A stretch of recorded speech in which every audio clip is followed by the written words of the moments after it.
కాంగ్రెస్ ప్రభుత్వం ఎన్నికల సమయంలో ఇచ్చిన 6 గ్యారంటీలను తక్షణమే అమలు చేయాలని డిమాండ్ చేస్తూ నిర్మల్ జిల్లా బీజేపీ నాయకులు కలెక్టర్కు వినతి పత్రం సమర్పించారు. రైతు భరోసా, నిరుద్యోగ వృత్తి, పింఛన్లు మరియు గృహ నిర్మాణ పథకం వంటి హామీలు క్షేత్రస్థాయిలో అమలు కావడం లేదని వారు ఆరోపించారు.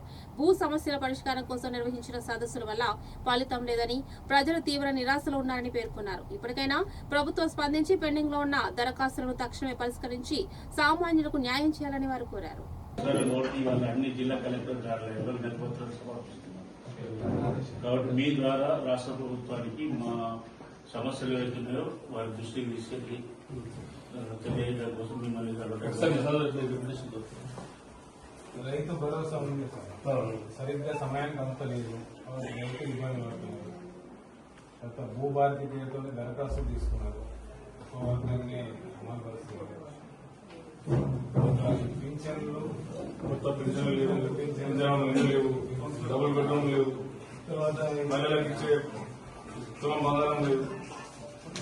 అన్ని పథకాలు 400 రాష్ట్రంలో అధికారంలోకి వచ్చినటువంటి రేవంత్ రెడ్డి కాంగ్రెస్ పార్టీ ప్రభుత్వం ఆ రోజు అధికారంలోకి రావడం కోసం ప్రజలను పూర్తిగా మోసం చేసి అడ్డదారిన అధికారంలోకి వచ్చిన తర్వాత 6 గ్యారెంటీలు 420 హామీలు అని చెప్పేసి ప్రజలను మోసం చేసి ఇవాళ అధికారానికి వచ్చిన తర్వాత 6 గ్యారెంటీలను గాలికి వదిలేసింది.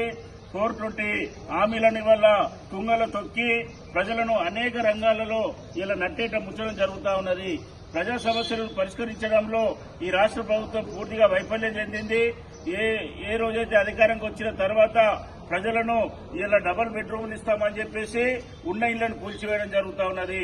రైతులకు ఇలా రైతు భరోసా ఇస్తారని చెప్పినటువంటి ప్రభుత్వం కేవలం ఎన్నికలు వచ్చినప్పుడు మాత్రమే ఒక్క దఫా ఎన్నికలప్పుడు ఇస్తున్నది తప్ప మళ్లీ ఇలా రైతు భరోసా రావడం లేదు. ఇలా రైతు బీమా గురించి మాట్లాడేటువంటి పాపాన పోతలేదు.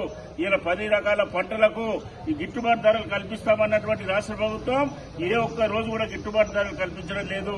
రైతులు పండించినటువంటి పంటలకు ఇలా రక్షణ లేకుండా పోయింది. ప్రకృతి వైపరీత్యాల వల్ల ఇలా అనేక రకాలుగా ఈ రోజు పంటలు నష్టపోతా ఉంటే వాటిని కాపాడాల్సినటువంటి ప్రభుత్వం ఇలా రైతులను గాలికి వదిలేసి ఈ రోజు ఇష్టం వచ్చినటువంటి ప్రవర్తిస్తా ఉన్నారు. అంతేకాకుండా ఇలా మహిళలకు, యువకులకు, దళితులకు, రైతులకు, ఇలా గిరిజనులకు అనేక రకాలుగా ఇలా మోసాలు చేసినటువంటి రాష్ట్ర ప్రభుత్వం ఈరోజు ప్రజలను ఉండి ప్రజాపాలన కొనసాగించేటువంటి అవకాశం లేదు కాబట్టి, ప్రజలను పాలించేటటువంటి అర్హత లేదు కాబట్టి వెంటనే రేవంత్ రెడ్డి గద్దె దిగిపోవాలని చెప్పి భారతీయ జనతా పార్టీ డిమాండ్ చేస్తూ ఈరోజు తెలంగాణ రాష్ట్ర వ్యాప్తంగా అన్ని జిల్లా కలెక్టర్ కార్యాలయాల ముందు మేము ధర్నా నిర్వహించి వినతి పత్రాలు సమర్పిస్తా ఉన్నాం. ఇది శాంతియుతమైనటువంటి వాతావరణంలో మేము చేస్తా ఉన్నాం. రానున్న రోజుల్లో పెద్ద ఎత్తున ప్రజా ఉద్యమంగా తయారు చేసి ఈ తెలంగాణ రాష్ట్రంలో కాంగ్రెస్ పార్టీ మోసపూరిత వాగ్దానాలను ఎండగట్టి ఇవాళ రేవంత్ రెడ్డి సర్కార్ని కూలదోసే విధంగా ప్రజలు ఒక పెద్ద ఎత్తున ఉద్యమంలో తయారు కావాలని చెప్పి భారతీయ జనతా పార్టీ పిలుపునిస్తా ఉన్నది. రేవంత్ రెడ్డి ముఖ్యమంత్రి అయిన తర్వాత ఈ రాష్ట్రాన్ని నేను అన్ని రకాలుగా ఆదుకుంటా, రాష్ట్ర ప్రజల సమస్యలని నేను పరిష్కారం చేస్తా, నేను ఒక 6 గ్యారెంటీలు ఇస్తున్నా, ఈ 6 గ్యారెంటీలు అమలు పరుస్తా అని చెప్పి అదే రకంగా 420 హామీలు, ఈ 420 హామీలు నెరవేర్చని ఈ 420 ముఖ్యమంత్రి ఇవాళ నువ్వు 6 గ్యారెంటీల పేరుతోటి రాష్ట్ర ప్రజల దగ్గరికి వచ్చావు. ఇవాళ భూభారతి పేరుతోటి నువ్వు దరఖాస్తులు స్వీకరించినావు. కాబట్టి ఇప్పుడు ఏ ఒక్క దరఖాస్తులు కూడా దాన్ని ముట్టడానికి కూడా నువ్వు తాకడానికి కూడా ముందుకొస్తలేవు. అదే రకంగా రైతు భరోసా పేరుతోటి ఇవాళ రైతులను హాని చేస్తూ రైతులు ఇవాళ నువ్వు భరోసా ఇయ్యని కారణంగా వాళ్ళు పెట్టుబడి పెట్టలేని పరిస్థితుల్లో అప్పులు చేసి ఇవాళ అప్పుల పాలవుతున్నారు. రైతులను నట్టేయడం ముంచినావు.